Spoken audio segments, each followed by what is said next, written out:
हाँ जी, तो नमस्कार भी सभी को। कैसे हो सारे? उम्मीद करूंगा सब बढ़िया होगे, स्वस्थ होगे। आप तो स्वस्थ हो, लेकिन मुझे थोड़ा सा जुकाम है। तो बताइए, पहला क्वेश्चन आपका यही हो गया ना, जुकाम क्या है?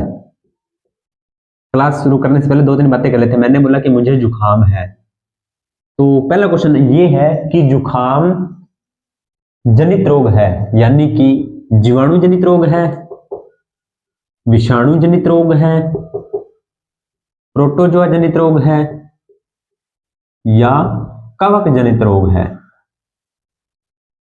ठीक है, पहला क्वेश्चन तो आपका ये रहेगा। दूसरा क्वेश्चन है कि जुकाम का रोग कारक कौन सा होता है? कि जुकाम का रोग कारक कौन होता है, बताया हुआ है रोग कारक के बारे में। ये मैंने सिंपली बता दिया, क्योंकि जैसे मैंने आपको बोला था ना कि आप तो स्वस्थ हो, मैं स्वस्थ, मुझे जुकाम है, तो इससे रिलेटेड मैंने दो क्वेश्चन बना दिए। पहला क्वेश्चन कि जुकाम जीवाणुओं से होता है, या विषाणु द्वारा होता है, या प्रोटोजोआ द्वारा होता है, या कवक द्वारा होता है। इन चारों में से आपको एक बताना है। अगला है आपका रोग कारक, यानी कि इन चारों में से आप बता दिया कि सर जीवाणु से होता है, किसी ने बता दिया विषाणु से होता है। अगर जीवाणु से होता है तो जीवाणु का नाम बताओ, विषाणु से होता है तो विषाणु का नाम बताओ, प्रोटोजोआ से होता है तो प्रोटोजोआ का नाम बताओ, और कवक से होता है तो कवक का नाम बताओ। ठीक है, दो क्वेश्चन आपके जुकाम से बनते हैं। चलिए, तो आपको पता है अभी एक दिन बीच में क्लासेस में तो ऐसे डेली आते हैं ना, लेकिन मेरा भी इसी बीच में एग्जाम हुआ था रेलवे ग्रुप डी का। तो जो मैंने आपको लवण वाला टॉपिक करवाया था ना, जो लवण वाला टॉपिक करवाया था, उससे डायरेक्ट क्वेश्चन आया था, एक डायरेक्ट सीधा सीधा पीओपी का सीधा क्वेश्चन। और बाकी जो बच्चे तैयारी कर रहे हैं, क्वेश्चंस का लेवल थोड़ा हाई है अभी, नॉर्मल क्वेश्चन नहीं पूछे जा रहे वैसे तो, थोड़ा सा मतलब लेवल को हाई करना, क्लासेस के साथ साथ हम क्रॉस क्वेश्चन निकालना, ताकि आपके आंसर सही होने की संभावना बन जाए। ठीक है, क्रॉस यानी कि वो ऐसे नहीं है साइंस से बाहर से पूछ रहा, बाहर से नहीं पूछ रहा, वो कथन निष्कर्ष देके पूछ रहा है, ये बात सत्य है, ये असत्य है, ये सही है, ये गलत है। ठीक है, और उसके बाद में बहुत सी चीजें ऐसी हैं जो ये पूछ रहा है। चलो फिर भी कोई बात नहीं, अपने अपने टॉपिक पे आते हैं। तो आज अपना जो अम्ल क्षार और लवण वाला जो चैप्टर चल रहा था, उसकी लास्ट क्लास है, और टॉपिक है पीएच स्केल। पीएच स्केल, चलो मुझे ना एक बात बताइए, आपने सभी ने सुना होगा, हाँ जी सर पीएच स्केल ये होती है, ये होती है, सभी ने सुना होगा, लेकिन मुझे इसके बारे में एक बात बताइए, यहां पर पीएच का क्या मतलब है? यहां पर पीएच का क्या मतलब है किसी को ध्यान? ज्यादा लोड नहीं लेना, देखो अपनी बात करते हैं एक एक, ज्यादा इसमें नहीं ध्यान रखना, ये बातें नॉर्मल सी हैं, क्वेश्चन यहां से बनेगा। चलिए, क्या होता है पीएच? तो पीएच एक स्केल होती है, ये तो आपको पता ही है, नाम से पता चल रहा है, अम्ल व क्षार को मापता है।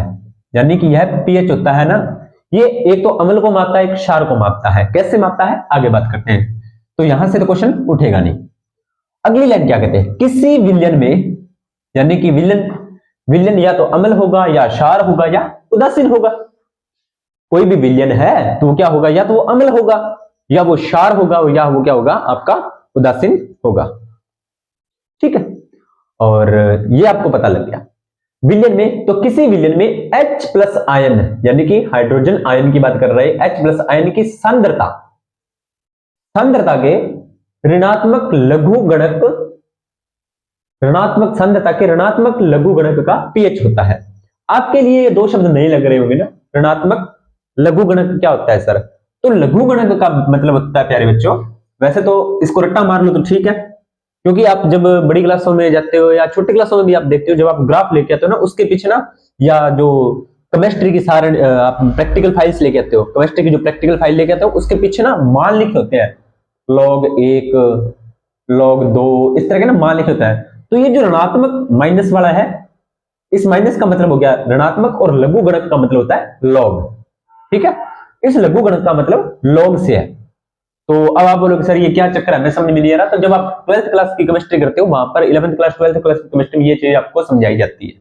यहाँ पर आपको नहीं समझाने का इतना नहीं होता इसका जरूरत, तो यहाँ से सिर्फ रट्टा मार कर क्वेश्चन निकालने होते हैं।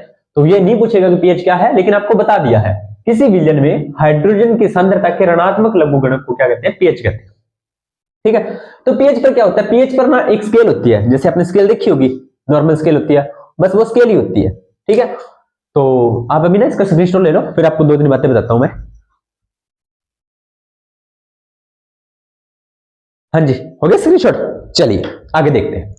देखो क्या कह रहा है ये कि पीएच क्या होता है, एक पीएच पर ना इस तरह से एक स्केल होती है, ये देखो इस तरह से। तो यहां पर 0 1 2 3 4 5 6 7 8 9 10 11 12 13 और 14 इस तरह से नंबरिंग दी हुई होती है। तो ये पीएच स्केल बनाई है, लेकिन ये बनाई है ना, ये किस पर बनाई है, तो हाइड्रोजन आयन की सांद्रता के ऋणात्मक लघुगणक के आधार पे, यानी कि इनकी कैलकुलेशन की है और उसके बाद में ये पीएच मान निकाले हैं। तो आप हर किसी का पीएच मान निकालने के लिए आपको हर किसी का log 1 का मान ध्यान होना चाहिए, log 2 का होना चाहिए, इस तरह से मान वो सारे याद होने चाहिए, जो कि बहुत बड़ी क्लासों में आपको ये चीजें करवाई जाती है। यहाँ पर आपको जरूरत नहीं होती, यहाँ पर सिर्फ आपको इतना ध्यान रखना होता है कि पीएच मान में ना एक पीएच स्केल होती है, उसमें यहाँ तक से लेकर यहाँ तक गिनती लिखी होती है, वहां से अपने को अम्ल और क्षार का पता लगता है। देखना प्यारे बच्चों, इतनी बात क्लियर। तो इसे ही हम पीएच कहते हैं, पीएच समानुपाती हाइड्रोजन आयन, यानी कि अगर पीएच मान बढ़ता है तो हाइड्रोजन की आयन क्या होती है, कम होती है। इस लाइन का मतलब देखो, मैंने यहां पे लिखा, क्या लिखा है, पीएच समानुपाती 1/H, यही लिखा है। अगर पीएच बढ़ेगा, अगर पीएच बढ़ेगा, पीएच क्या होगा, बढ़ेगा, तो हाइड्रोजन आयन क्या होंगे, या हाइड्रोजन आयन की सांद्रता क्या होगी आपकी, कम होगी। हाइड्रोजन आयन की सांद्रता क्या होगी, कम होगी। इसको ना व्युत्क्रमानुपाती बोलते हैं, यानी कि अगर 1 में नीचे कोई चीज, ये होता है आपका समानुपाती का निशान। किसका निशान होता है, समानुपाती का। मान लीजिए इधर लिखा है A और इधर लिखा है 1/B, तो इसका मतलब क्या है, अगर आपका A बढ़ाओगे तो B कम होगा, B बढ़ाओगे तो A कम होगा, A बढ़ाओगे तो B कम और B बढ़ाओगे तो A कम। ये चीज आपको ध्यान में रखनी है। और अगर सर ऐसे लिख दे A समानुपाती B, तो इसका मतलब अगर A बढ़ेगा तो B ऑटोमेटिकली बढ़ेगा, A कम होगा तो B ऑटोमेटिकली कम होगा। ये होता है समानुपाती। अगर दोनों चीजें इस तरह से दी हुई होती हैं तो इसे बोलते हैं प्यारे बच्चों समानुपाती, और इस कंडीशन को बोलते हैं व्युत्क्रमानुपाती, व्युत्क्रमानुपाती। इस बात को आपको ध्यान में होना चाहिए, यानी कि अपोजिट। अब यहां पर भी यही बोल रहा है कि अगर पीएच बढ़ेगा तो हाइड्रोजन आयनों की सांद्रता बढ़ेगी, सॉरी कम होगी, है ना। तो ध्यान से देखो, हाइड्रोजन की सांद्रता कम होगी तो आपको पता है हाइड्रोजन सांद्रता किसको, हाइड्रोजन आयन किसको दर्शाते हैं, अम्लों को दर्शाते हैं। किसको दर्शाते हैं, अम्लों को। अब हाइड्रोजन की आयन की सांद्रता कम हो रही है तो अम्लों की जो गुण है वो कम हो रहे हैं, कम होते होते उदासीन हो रहे हैं, उदासीन होते होते वो क्षार की तरफ जा रहे हैं। देखो यही तो हो रहा है। तो क्या इस समीकरण से मैं ये कह सकता हूं, यहां पर पीएच मान कितना है, 0 है, ये पीएच मान यहां पे कितना है, 0, तो हाइड्रोजन की सांद्रता क्या होगी, यहां पर हाइड्रोजन सांद्रता क्या होगी, सर्वाधिक। हाइड्रोजन सांद्रता क्या होगी आपकी, सर्वाधिक। अगर हाइड्रोजन सर्वाधिक है तो ये कौन सा अम्ल होगा, ये सर हमारा प्रबल अम्ल होगा। कौन सा होगा, प्रबल अम्ल। अब ये 0 नहीं है, 0 नहीं लेना, यहां पर आपको 1 ही लेना है, 0 नहीं लेना, क्योंकि 0 ही अगर हो गया तो वो चीज 0 हो जाएगी ना। कौन सा हो गया, प्रबल अम्ल। अब धीरे धीरे पीएच क्या हो रहा है, 2 हो रहा है, तो हाइड्रोजन की सांद्रता में कमी, फिर 3 कमी, 4 कमी, 5 और कमी, 6 और कमी। पीएच मान क्या हुआ, 1 से 6 की तरफ गया, तो पीएच मान क्या हुआ आपका, बढ़ा। हाइड्रोजन की सांद्रता क्या हुई, कम। तो ये फिर कौन सा अम्ल हो गया, ये सर हमारा हो गया दुर्बल अम्ल। क्लियर। जैसे ही 7 पर आते हो तो 7 की कंडीशन होती है उदासीन, ना तो अम्ल ना ही क्षार। उदासीन क्या होते हैं, ना तो अम्ल होते हैं और ना ही क्षार होते हैं। फिर और बड़ा, तो ये आपका 8 पर आते कौन सा हो जाएगा आपका, दुर्बल क्षार। क्या हो जाएगा, दुर्बल क्षार। हाइड्रोजन आयन की सांद्रता तो कम हो रही है, 9 10 11 12 13 14, ये आपका हो जाएगा फिर प्रबल क्षार। 14 तक हो जाएगा आपका प्रबल क्षार। ये बात भी आपको ध्यान में रखनी है। इस सूत्र से आपका यही रिजल्ट मिलेगा, 30 समानुपाती 1/में आयन। बस इतने आपको कहानी समझ में, मुझे उम्मीद है समझ में आ गई होगी। जिनका पीएच मान कम होता है वो प्रबल अम्ल होते हैं। जैसे जैसे मान बढ़ता है 6 तक, अम्लों की प्रवृत्ति में कमी आती है, 7 उदासीन होता है, फिर 8 प्रबल दुर्बल क्षार होता है। जैसे जैसे मान बढ़ता है क्षार की प्रबलता में वृद्धि होती है। बस इतना ध्यान रखना है। यानी कि ध्यान से देखो तो किनारों पर आपके इधर एक वाला किनारा है, इधर कौन सा है, प्रबल अम्ल है, इधर कौन सा है, प्रबल क्षार है। ये 7 आपका पता है उदासीन है, ये 6 आपका क्या है, दुर्बल, और 7 के करीब में कौन है, अगर 7 से कम जाओगे तो अम्ल दुर्बल होगा, और 7 से ज्यादा जाओगे तो दुर्बल क्षार होगा। क्लियर, इतनी चीज आपको समझ में आ गई होगी। चलिए आगे बात करते हैं, इसको मैं थोड़ा रफ करता हूं, और अगर फिर भी नहीं समझ में आए तो कमेंट सेक्शन में डाल देना।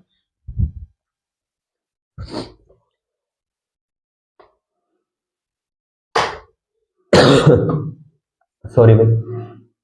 चलिए आगे देखते हैं, आगे ये क्या कहता है। तो इसकी खोज किसने की थी, कोई ना कोई तो करेगा। तो वैज्ञानिक का नाम था सोरेनसन। क्या नाम था, सोरेनसन। सोरेनसन कब की थी, 1909 में। कब की थी, 1909 में। मान बता दिया आपको, 0 से 14 तक होता है। अब जहां से क्वेश्चन उठने हैं वो मैं आपको लास्ट में करवाऊंगा, एक दो बातें हैं वो आपको बता देता हूं। बफर विलयन क्या होता है, परिभाषा याद रख लेना, कई बार एग्जामिनर पूछ लेता है, कई बार, रेयर केस में, ठीक है, पर आपको पता होनी चाहिए। परिभाषा क्या है, वह विलयन, कौन से विलयन, वह विलयन जो कुछ मात्रा में, यानी कि उस विलयन, जैसे मान लीजिए ये कोई विलयन है, उसमें कुछ मात्रा में या तो आप अम्ल घोलो या आप क्षार घोलो, मिलाओगे आपने, या तो अम्ल मिलाया या क्षार मिलाया, मिलाने पर उसके या उसमें पीएच में बदलाव का विरोध करता है। यानी कि ये विलयन क्या करता है, जैसे ही आप उसमें अम्ल मिलाओगे, जैसे ही आप इसमें अम्ल मिलाओगे, जैसे मान लीजिए ये आपका विलयन है, कोई भी एक विलयन है, आपने इसमें मिलाया अम्ल, अम्ल मिलाया, तो इसके पीएच मान में क्या होनी चाहिए, कमी आनी चाहिए सर। पीएच मान में क्या आनी चाहिए, कमी, यानी कि ये विलयन कैसा होना चाहिए, अम्लीय होना चाहिए। वही आपने दूसरा विलयन, यही सेम विलयन है, इसमें आपने मिलाया क्षार, तो पीएच मान क्या होगा आपका, बढ़ेगा, यानी कि ये क्या होगा, क्षारीय। ठीक है, ये दो बातें आपको समझ में आ गई। विलयन में अम्ल मिलाओगे तो अब उसकी प्रवृत्ति अम्लीय होगी, क्षार मिलाओगे तो उसकी प्रवृत्ति क्या होगी, क्षारीय होगी। लेकिन ये कह रहा है कि अगर कोई ऐसा विलयन हो जिसमें अगर आप कुछ मात्रा में या तो अम्ल मिलाओ या क्षार मिलाओ, पर फिर भी यह अपने पीएच मान में बदलाव का विरोध करता है, यानी कि ये विलयन कहता है कि मैं अपना पीएच नहीं बदलूंगा। अगर ऐसा कोई विलयन हो तो वो विलयन आपका कौन सा विलयन कहलाएगा, बफर विलयन। कौन सा विलयन कहलाएगा आपका, बफर विलयन कहलाएगा। उम्मीद करता हूं आपको इतनी बात समझ में आ गई होगी। ठीक है, चलिए अब दो तीन बातें हैं जो आपके लिए इंपॉर्टेंट है, कानों को खोल के रखें। ठीक है, ईयरफोन लगे हैं तो ध्यान से सुने, क्योंकि यहां से ही क्वेश्चन आएंगे। इस चैप्टर में अगर पीएच से क्वेश्चन उठाता है ना एग्जामिनर, तो यही से उठाता है जो मैं अब आपको बताने जा रहा हूं। चलिए, और कुछ भी समझाने वाली बात नहीं है भाई, लिख लेना, रट्टे मारो, कुछ भी करो, मुझे नहीं पता इसके बारे में आप क्या करते हो, कैसे याद करते हो, पर याद कर लेना। एग्जाम में डायरेक्ट क्वेश्चन आता है, सीधा सीधा, और बच्चे आते हुए बच्चे गलत करके आते हैं इस क्वेश्चन को। क्या है क्वेश्चन, अब नींबू क्या है हमारा, नींबू सर अम्ल होता है, तो इसका पीएच मान कितना होता है, नींबू का पीएच मान होता है 2.2 से 2.4। कितना होता है, नींबू का पीएच मान कितना होता है, 2.2 से लेकर 2.4। क्लियर, चलिए अब इसमें 2.4 के बाद में और कोई देखिए क्या, हाँ जी, HCl, आपको पता है सर प्रबल अम्ल है, प्रबल अम्ल है तो इसका पीएच मान कम होगा, तो इसका होता है 1.2। 1.2 पॉइंटों में पूछेगा भाई, कोई इसमें नहीं है कोई एक सर हम एक लिख देंगे, नहीं ऐसा नहीं लिख सकते आप, चेंज हो जाएगा। सिरका 2.4 से 3.4, 2.4 से 3.4। इसके बाद में है शराब 2.8 से 3.8, 2.8 से 3.8, यानी कि ये आपको लगभग प्रबल अम्ल की कैटेगरी में अभी तक इसको अपने में रख सकते हैं। ठीक है, टमाटर जूस इसका होता है 4 से 4.4 तक, 4 से 4.4 तक इसका पीएच मान जो आपका होता है। बियर, बियर का होता है 4 से 5 के बीच में। ध्यान से देखो, ध्यान से देखो इधर, यहां पर मैंने, ये आप बोलोगे कि सर ये आपने तो और तो कुछ चीजों के बारे में बताया नहीं, दो चीजों के बारे में बताया। शराब का पीएच कितना होता है, शराब का होता है 2.4 से 3.4, और वहीं अगर अपने बियर का देखें तो ये होता है 4 से 5। तो ध्यान से देखो, ज्यादा अम्लीय कौन है इसमें, ज्यादा अम्लीय कौन है, ज्यादा प्रबल कौन है, कौन है भाई, शराब होगी आपकी, क्योंकि पीएच मान इसका कम है ना, इसका ज्यादा है, तो ये कम अम्लीय होगी, ये ज्यादा अम्लीय होगी। और आपको ध्यान हो दोनों में अल्कोहल की मात्रा होती है, तो इससे आप ये चीज याद रख सकते हो कि बियर में अल्कोहल की मात्रा होती है वो कम होती है, अल्कोहल की मात्रा होती है वो आपकी कम होती है, शराब में क्या होती है, अल्कोहल की मात्रा ज्यादा होती है। चलिए एक चीज यहां से मैं आपको और बता देता हूं, एक चीज यहां से मैं आपको और बता देता हूं। देखो आपने सुना होगा कि शराब में ना अल्कोहल होती है, अल्कोहल होती है, अल्कोहल। सही में वो अल्कोहल नहीं होती, अल्कोहल का एक ग्रुप होता है। कौन सा होता है? अल्कोहल खुद एक ग्रुप है, उसका एक मेंबर कह सकते हो आप। कौन सा? एथेनॉल होता है भाई, ध्यान दे लेना। एथेनॉल क्या होता है शराब में? एथेनॉल होता है। और एथेनॉल का दूसरा नाम क्या होता है? एथिल अल्कोहल होता है, एथिल अल्कोहल। ये आपको याद रखना है। सर सूत्र भी बताई दो, बता देते हैं। क्या होता है?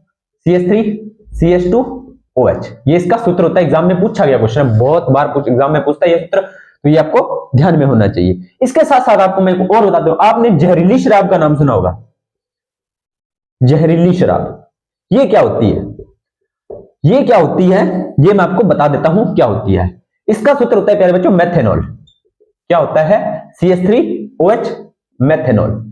अब आप बोलोगे सर ये मेथेनॉल एथेनॉल सूत्र कैसे बने हैं? तो ये आपको IUPAC में सिखाई जाते हैं कैसे बनते हैं। 2 कार्बन होता है तो एथ बोलते हैं, 1 कार्बन होता है तो मेथ बोलते हैं, 3 कार्बन होता है तो प्रोप बोलते हैं। यानी कि किसी लंबी, ये देखो चेन बन रही है ना, इसको चेन बोलते हैं, श्रृंखला बोलते हैं। अगर किसी श्रृंखला में 1 कार्बन है तो मेथ, 2 कार्बन है तो एथ, 3 कार्बन होते हैं तो प्रोप, 4 कार्बन होते हैं तो ब्यूट, 5 कार्बन होते हैं तो पेंट, 6 कार्बन होते हैं तो हेक्स, 7 कार्बन होते हैं तो हेप्ट, 8 कार्बन होते हैं तो ऑक्ट, और 9 कार्बन होते हैं तो नॉन, और 10 कार्बन होते हैं तो डेक बोलते हैं उसे। ये आपको याद है तो ठीक है, कोई उलझनी नहीं है। मैं यहाँ सर आपको तो याद है, मैं याद नहीं है, नहीं पूछता एग्जामिनर। जो एग्जामिनर आपसे पूछता है वो चीज मैंने आपको बता दी है। एथेनॉल का सूत्र बता दिया, पूछ सकता है। जहरीली शराब का सूत्र होता है प्यारे बच्चों मेथेनॉल। सर ये जहरीली शराब बनती कैसे है? जहरीली शराब बनती कैसे है? कई बार क्या होता है, जैसे अब तो इसका ना मतलब हानिकारक प्रभाव ये है कि अगर बंदा इसको पी लेता है, किसी कारणवश बंदा पी लेता है, या तो उसको मेंटली डिस्टर्ब हो जाएगा, परमानेंटली, परमानेंटली क्या हो जाएगा? मेंटली डिस्टर्ब, या वो अंधा हो जाएगा, और या उसकी डेथ हो जाएगी। 3 कंडीशन बनती है। तो ये बनती कैसे है? पुराने टाइमों में क्या होता था, लोग ना घर पे शराब निकालते थे। पुराने टाइमों में, आजकल तो जरूरत ही नहीं पड़ती। पुराने टाइमों में लोग क्या करते, घर पे शराब निकालते थे और उससे ना जो गांव में होता है जिसको तंदूर बोलते हैं, उसमें रख के और उस पर मटका रख देते थे। अब आपको पता है वो चीज बंद है, तो वहां पर टेम्परेचर ऑटोमेटिकली बढ़ता है। अब वो कौन सी शराब निकालते थे? वो निकालते थे एथेनॉल। लेकिन जैसे ही टेम्परेचर बढ़ता था, जैसे ही टेम्परेचर बढ़ा, जैसे ही आपका टेम्परेचर बढ़ा, तो ये जो एथेनॉल होती थी ना, वो मेथेनॉल में टूट जाती थी। किसमें टूट जाती थी? मेथेनॉल प्लस जल के अणुओं में टूट जाती थी टेम्परेचर बढ़ने के साथ। अब उनको जो बेचारों ने निकाल के रखी है, स्टोर किया, उन्होंने बाद में पियेंगे आगे। अब ये उनको नहीं पता भी एथेनॉल से मेथेनॉल बन गया, जहरीली शराब बन गई है। जैसे उन्होंने अपना काम किया, उनका काम हो गया। ठीक है, सुना होगा गांव में कि जहरीली शराब पीने से मौत, तो वो जहरीली शराब यही होती है। ठीक है, ये आपको थोड़ा सा ध्यान में रखना। कई बार एग्जाम में क्वेश्चन जहरीली शराब का डायरेक्ट सूत्र पूछा था। ठीक है, तो ये आपको थोड़ा सा ध्यान में होना चाहिए। तो यहां से मैंने आपको ये चीज भी बता दी, याद हो गया होगा। अब कई बच्चे बोलेंगे सर शराब और बियर पे बहुत जोर दिया है आपने, तो बच्चों के दिमाग में अटक जाए ना, कैसे भी अटके, दिमाग में अटकाना, एग्जाम में क्वेश्चन फंसने चाहिए। ठीक है, और मेरा किसी को वो नहीं है कि हाँ आप ऐसे करो वैसे करो, जो आपको अच्छा लगता है वो करो। चलिए कॉफी, कॉफी का होता है 4.5 से 5.5, 4.5 से 5.5। कॉफी में कौन सा रासायनिक होता है प्यारे बच्चों? कॉफी में कौन सा रसायन होता है? कॉफी में कौन सा रसायन होता है? तो प्यारे बच्चों इसमें होता है कैफीन। क्या होता है? कैफीन। ठीक है, साथ के साथ और बता देता हूं, एग्जाम में पूछता है 12th क्लास की बायोलॉजी बुक, 12th क्लास की बायोलॉजी बुक चैप्टर नंबर 8, उसमें दिया हुआ है कि अफीम में कौन सा, अफीम में कौन सा आपका जो होता है रासायनिक पदार्थ होता है। इस पे मैंने शॉर्ट्स भी बनाई थी, तो वो आपको ध्यान में रखना है। क्या होती है? मॉर्फिन होती है। क्या होती है? मॉर्फिन होती है। ठीक है, ये भी आपको थोड़ा सा ध्यान में रखना है। चलिए मानव मूत्र यानी कि ह्यूमन यूरिन, मानव मूत्र का पीएच कितना होता है? 5.5 से 7.5, 5.5 से 7.5, 5.5 से 7.5। अब ये पीएच तो आपको याद हो गया, लेकिन मैं आपसे 2 क्वेश्चन करना चाहूंगा। मानव का जो यूरिन होता है उसका कलर किस वजह से होता है? बताइए भाई, कमेंट सेक्शन में बताइए। उसका जो हल्का पीला कलर होता है वो किस रीजन से होता है किसी को ध्यान में? चलो मैं बता देता हूं किस वजह से होता है। वो होता है, उसमें एक वर्णक पाया जाता है। क्या पाया जाता है? वर्णक। क्या पाया जाता है यूरिन में? वर्णक, जिसका नाम होता है यूरोक्रोम। क्या नाम होता है उसका? यूरोक्रोम। याद रखना है, एग्जाम में डायरेक्ट पूछा गया क्वेश्चन है यूरोक्रोम। तो इस यूरोक्रोम सर बनता कैसे है? तो यूरोक्रोम जो आपका बॉडी में बनता है, देखो आपको पता है, सीधी सी बात है, ये अपशिष्ट पदार्थ है, आपको पता है अपशिष्ट पदार्थ है, बॉडी में इसकी जरूरत नहीं है, ठीक है। तो ये बनता किससे? तो ये बनता है HB के विघटन से, HB के विघटन से, यानी कि हीमोग्लोबिन के टूटने से ये बनता है। चलिए, ये तो कलर तो आपने बता दिया। यूरिन में जो स्मेल आती है वो किस वजह से आती है? वैसे स्मेल तो नहीं कह सकते, स्मेल तो सुगंध को कहते हैं, वो एक दुर्गंध होती है, वो किस वजह से आती है? तो वो आती है आपके कार्बनिक यौगिकों की वजह से। किसकी वजह से? कार्बनिक यौगिक होते हैं, उसमें कौन कौन से होते हैं? यूरिया होती है, अमोनिया होता है, यूरिक एसिड होता है, तो उनकी वजह से वो स्मेल आपको जो दुर्गंध होती है वो आती है। सीधी सी बात है, साइंस सब्जेक्ट ऐसा है तो खुल के पढ़ना है और खुल के ही पढ़ाना है, ठीक है। लार का पीएच होता है 6.5 से 7.5, 6.5 से 7.5। लार में एंजाइम कौन कौन से होते हैं भाई? है किसी को ध्यान में? कौन कौन से एंजाइम होते हैं लार में? एंजाइम का तो पता नहीं, पर खाने को देख के ये स्रावित जरूर होने लग जाती है। तो एक तो होता है आपका टाइलिन, पूछा गया क्वेश्चन, एक होता है एमाइलेज, और एक होता है आपका लाइसोजाइम। ये तीन आपको ध्यान में रखने हैं, पूछा गया क्वेश्चन है, खास करके वो टाइलिन और एमाइलेज से क्वेश्चन डालता है, ठीक है। लार में आपके एंजाइम होते हैं। मानव रक्त, इसका पीएच कितना होता है? 7.3 से 7.5। वेरी वेरी इंपॉर्टेंट है, लगा लो। मानव मूत्र, लार और रक्त को, तीनों को इंपॉर्टेंट लगा लो, यहां से क्वेश्चन डायरेक्ट डालता है वो, ठीक है। उसके बाद में दूध, क्या? दूध का होता है 6.4। मिल्क की बात कर रहे हैं, और आपको पता है मिल्क एक संतुलित आहार है, जिस पर मैंने एक शॉर्ट्स भी बनाई थी, क्यों है बताया भी था, तो जाकर वो शॉर्ट्स देखा करो, वीडियो को देखा करो डेली। अगर कोई बच्चे क्लास से देख रहे हैं तो उनको क्वेश्चन मिल रहे हैं, नहीं देख रहे तो उसमें मैं कुछ नहीं कर सकता। बाकी 2 दिन हो गए भी थोड़ी सी वीडियो के अंदर प्रॉब्लम आ रही है, उसके लिए क्षमा चाहते हैं।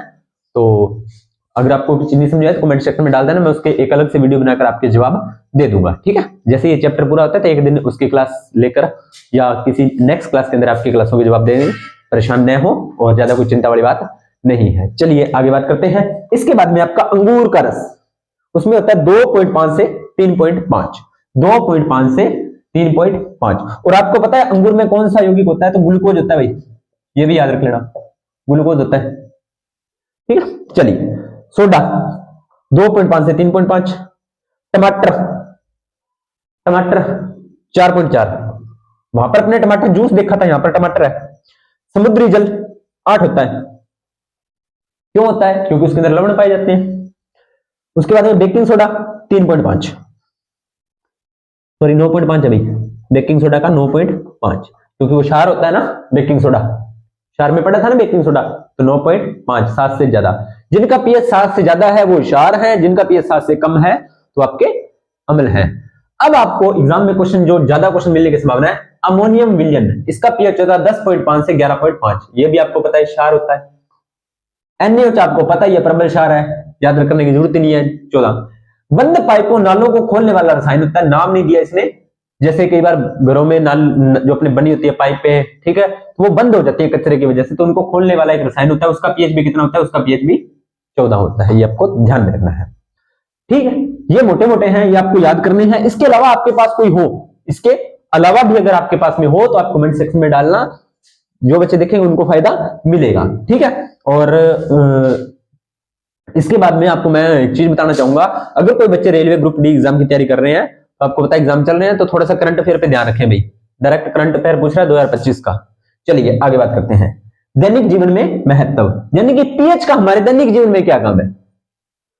हमने पीएच स्केल पढ़ लिया, हमारे क्या काम आएगा? क्या काम आएगा भाई? तो थोड़ा बहुत काम आ जाता है, इसलिए हमें भी पढ़ लेते हैं। शरीर में होने वाली समस्त जैव रासायनिक अभिक्रियाएं, क्या हमारे शरीर में जैव रासायनिक अभिक्रियाएं होती है? बिल्कुल होते हैं। तो इसके साथ साथ मुझे ये बता दिए, हमारे शरीर में जैव रासायनिक क्रिया या हमारे शरीर का रासायनिक कारखाना किस अंग को बोला जाता है? रासायनिक कारखाना किस अंग को बोला जाता है? तो यह बोला जाता है प्यारे बच्चों, क्या बोला जाता है? शूटर फिल्म देखी होगी तो मैं उसका डायलॉग बोल नहीं सकता, यकृत। उसके अलावा लीवर, जिगर। चलिए इसके बाद में आगे देखते हैं।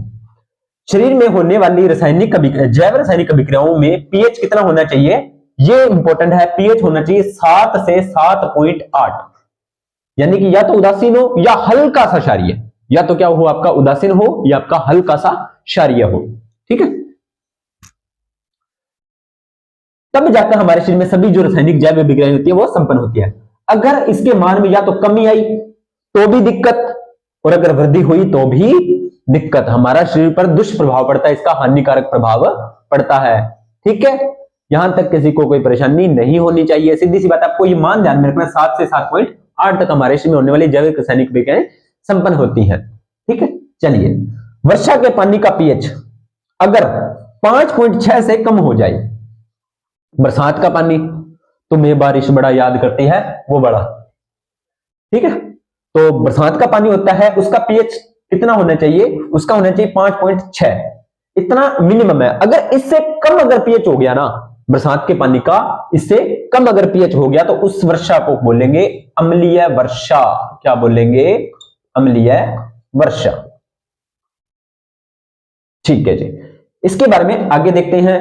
आपको पता है पौधे के अंदर जो हमारी भूमि होती है, या हमारी जो कृषि भूमि होती है, कृषि भूमि कह सकते हैं, कृषि भूमि होती है, उसमें मृदा का पीएच निर्धारित होता है।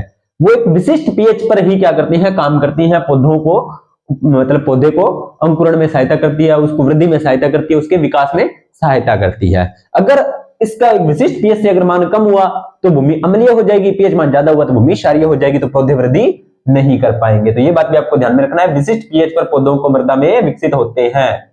मुंह का पीएच होता है 6.3, याद रखना है।